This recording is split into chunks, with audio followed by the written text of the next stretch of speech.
नमस्कार बंधुगण मु बबिता आसी जाइछि मोर बबिता मोटिवेशनल चैनल रे आज आउ किछि विषय रे कथबार्ता हेबा पे आज्ञा थरे जणे भौणी मते पचारिले जे दीदी लव मैरिज भलो ना अरेंज मैरिज भलो। आज्ञा मोर उत्तर थिला लव मैरिज हेउ कि अरेंज मैरिज हो जे कोन सी मैरिज हो आपणकर जीवन साथी जदी आपन को बुझी पारुछंती से जदी अंडरस्टैंडिंग कोऑपरेटिव सपोर्टिव से जदी बुझी पारुछंती आपन को सपोर्ट करूछंती आपन को सहाय्य करूछंती एवं आपन को भितरे विश्वास अछि भल पाइबा अछि केयरिंग अछि ताहले से मैरिज टी लव मैरिज हो किबा अरेंज मैरिज हो सक्सेसफुल होई थाए।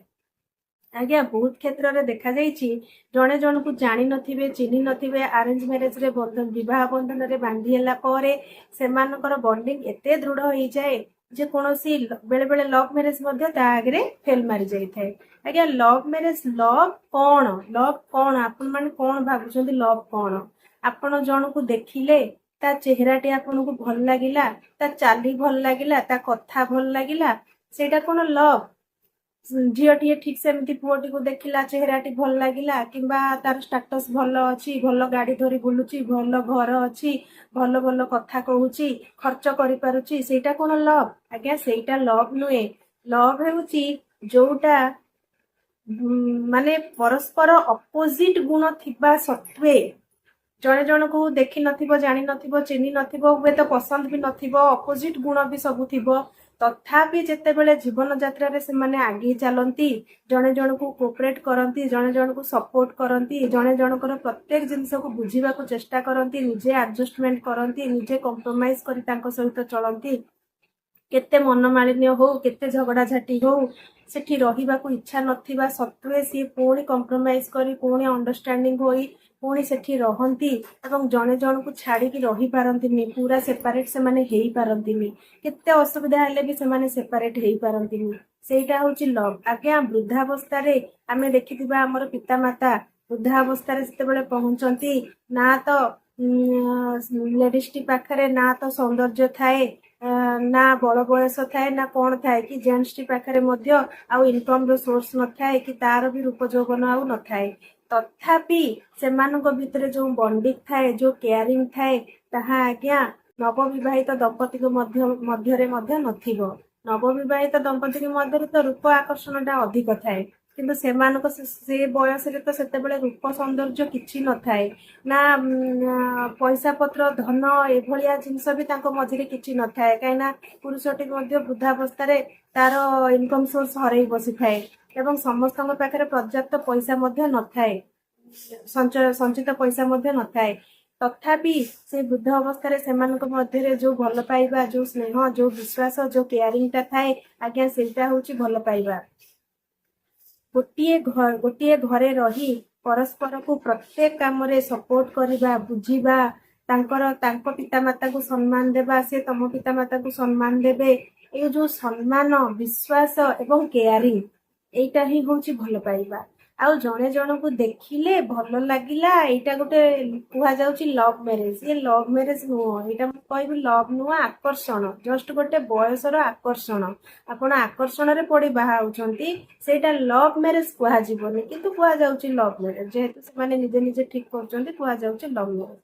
तेणु लव मैरिज हेउ किंबा अरेंज मैरिज हु जदि आपण दुई जनक मध्य बुझामणा अच्छी विश्वास अच्छी भल पाइबा अच्छी स्नेह अच्छी केयरिंग अच्छी सम्मान अच्छी ताहले आपण दुई जनकर संपर्क एभर लास्टिंग हबो केही मध्य आपनक संपर्क को छिंडई पारिबे नाही एवं परस्पर अपोजिट हेबा सत्वे मनोमालिन्य हेबा सत्वे जदि जणे जन को छाड़ी की रही पारुनी ताठारु अलगा हेई पारुनी सेटा ही होची भल पाइबा। आउ भल पाउची कही आजिकली लव मैरिज करूछंती किंतु मासे जाई नथिबो 2 मास जाई नथिबो वर्षे जाई नथिबो आज्ञा डिवोर्स हो जाउची। आग जुगरे ए सब डिवोर्स नथिला जेते असुविधा हेले मध्य से माने गोटे सांगरे रहउतिले कम से कम पिलांको कथा भाबी गोटे सांगरे रहउतिले सेमानकर धैर्यर माने ये करने को पड़ो आज्ञा तारीफ करने को पड़ो एते धैर्य थिला ଆଜିକାଲି ତ ଆମେ ଟିକେ ଟିକେ କଥାରେ ଧୈର୍ଯ୍ୟ ହରା ହେଇଯାଉଛୁ, କିନ୍ତୁ ସେମାନଙ୍କ ପାଖରେ ସୀମାହୀନ ଧୈର୍ଯ୍ୟ ଥିଲା। ସେଇଟା ମାନେ ଅତୁଳନୀୟ, ସେଇଟାକୁ କହିହବ ନାହିଁ, ଏତେ ଧୈର୍ଯ୍ୟ ଥିଲା। ସେମାନେ ଚାରି ଚାରିଟା ପାଞ୍ଚ ପାଞ୍ଚଟା ଛୁଆଙ୍କୁ ନେଇ, ଶାଶୁ ଶ୍ୱଶୁରଙ୍କୁ ନେଇ, ପୁରା ପରିବାରକୁ ନେଇ ସେମାନେ ଚଳୁଥିଲେ। ପ୍ରତ୍ୟେକ କ୍ଷେତ୍ରରେ ବିଭିନ୍ନ ପ୍ରକାର ମନମାଳିନ୍ୟ ହେବା ସତ୍ତ୍ୱେ ପ୍ରତ୍ୟେକ ପକ୍ଷରୁ ପରସ୍ପର ପ୍ରତି ଭଲ ପାଇବା ଥିଲା, ସ୍ନେହ ଶ୍ରଦ୍ଧା ଥିଲା, ଯୋଉଥିପାଇଁ କି ସେମାନେ ଏକଜୁଟ ହେଇ ରହିପାରୁଥିଲେ। ଆଜି ମୁଁ କହିବିନି କାହାର ଜଣକର ଭୁଲ ବୋଲି, କାହିଁ କେହି ଜଣେ ଭୁଲ କଲେ କେବେ ପରିବାର ଭାଙ୍ଗେ ନାହିଁ, କି ଜଣେ ଚାହିଁଲେ କେବେ ପରିବାର ଗଢି ହେଇପାରିବ ନାହିଁ। ଆଜି ସମସ୍ତେ ଆଜ୍ଞା ସ୍ୱାର୍ଥପର ହେଇଯାଇଛନ୍ତି, ପ୍ରତ୍ୟେକ ପକ୍ଷ। ସେ ସ୍ୱାମୀ ହଉ, ସ୍ତ୍ରୀ ହଉ, ଶାଶୁ ଶ୍ୱଶୁର ହୁଅନ୍ତୁ, ନଣନ୍ଦ ଦିଅର ହୁଅନ୍ତୁ, ଯିଏ କେହି ହୁଅନ୍ତୁ, ସମସ୍ତେ ସ୍ୱାର୍ଥପର ହେଇଯାଇଛନ୍ତି। କେହି କାହାର ଏତିକି ଟିକେ ସହିବା ପାଇଁ ରାଜି ନୁହନ୍ତି। ସମସ୍ତେ କେବଳ ନିଜର ସ୍ୱାର୍ଥ ଦେଖୁଛନ୍ତି, ନିଜର ସୁବିଧା ଦେଖୁଛନ୍ତି, ନିଜର ଭଲ ଦେଖୁଛନ୍ତି। କିନ୍ତୁ ପରିବାର ଭିତରେ କେବଳ ଜଣେ ନିଜର ଦେଖିଲେ ହବ ନାହିଁ। ଯଦି ପରିବାର କରିଛନ୍ତି, 5 ଜଣଙ୍କୁ ନେଇ ଚଳୁଛନ୍ତି, ତାହେଲେ ପ୍ରତ୍ୟେକର ଭଲ ମନ୍ଦ, ସୁଖ ଦୁଃଖ, ସୁବିଧା ଅସୁବିଧା ଦେଖିବାକୁ ପଡିବ। ତାର ମନକୁ ବୁଝିବାକୁ ପଡିବ, ସ୍ନେହ ଶ୍ରଦ୍ଧା ଦେବାକୁ ପଡିବ, ଭଲ ପାଇବା ଦେବାକୁ ପଡିବ। ପ୍ରତ୍ୟେକ ଆଡୁ ଚେଷ୍ଟା ହେଲେ ହିଁ ପରିବାରଟି ଏକାଠି ହେଇ ରହିପାରିବ। କେବଳ ଜଣେ ଚେଷ୍ଟା କଲେ ହେଇପାରିବ ନାହିଁ, ଜଣେ ଚେଷ୍ଟା କଲେ ଗଢି ପାରିବ ନାହିଁ, କି ଜଣେ ଚେଷ୍ଟା କଲେ ଭାଙ୍ଗି ପାରିବ ନାହିଁ। ପ୍ରତ୍ୟେକକୁ ଏଫର୍ଟ ଲଗେଇବାକୁ ପଡିବ ଆଜ୍ଞା ସେଠି। ତେଣୁ ଏଇ ଯୋଉ ପ୍ରଶ୍ନଟି ମତେ ସେ ଭଉଣୀ କରିଥିଲେ, ଲଭ୍ ମ୍ୟାରେଜ ଭଲ କି ଆରେଞ୍ଜ ମ୍ୟାରେଜ ଭଲ, ମୁଁ କହିବି ଯେକୌଣସି ମ୍ୟାରେଜ ହଉ, ଯଦି ଆପଣଙ୍କର ସ୍ୱାମୀ କିମ୍ବା ଆପଣଙ୍କର ସ୍ତ୍ରୀ, ଆପଣଙ୍କର ଜୀବନ ସାଥୀ ଯିଏ, ସିଏ ଯଦି ଭଲ, ଯେମିତି କହିଲେ ପଚାରିଲେ କୋଉ ମ୍ୟାରେଜ ଭଲ, ତେଣୁ ଆପଣଙ୍କର ଜୀବନ ସାଥୀ ଯଦି ଭଲ, ଭଲର ଅର୍ଥ କଣ? ମୁଁ ରୂପ କଥା କହୁନାହିଁ, ଧନ କଥା କହୁନାହିଁ। ସେ ଅଣ୍ଡରଷ୍ଟାଣ୍ଡିଂ ହେଇଥିବେ, ଆପଣଙ୍କୁ ବୁଝି ପାରୁଥିବେ, ଆପଣଙ୍କୁ ସମ୍ମାନ ଦଉଥିବେ, ଆପଣଙ୍କୁ ବିଶ୍ୱାସ କରୁଥିବେ, ଆପଣଙ୍କ ପ୍ରତି କେୟାରିଂ ହେଇଥିବେ। ସେ ଜାଗାରେ ଆପଣଙ୍କର ସମ୍ପର୍କଟି ଚିର ଦୃଢୀଭୂତ ହୋଇ ରହିପାରିବ ଏବଂ ସେ ବିବାହଟି ହେଉଛି ଭଲ। ଏତିକି କହି ମୁଁ ମୋର ଭିଡିଓଟିକୁ ଏଇଠି ରଖୁଛି।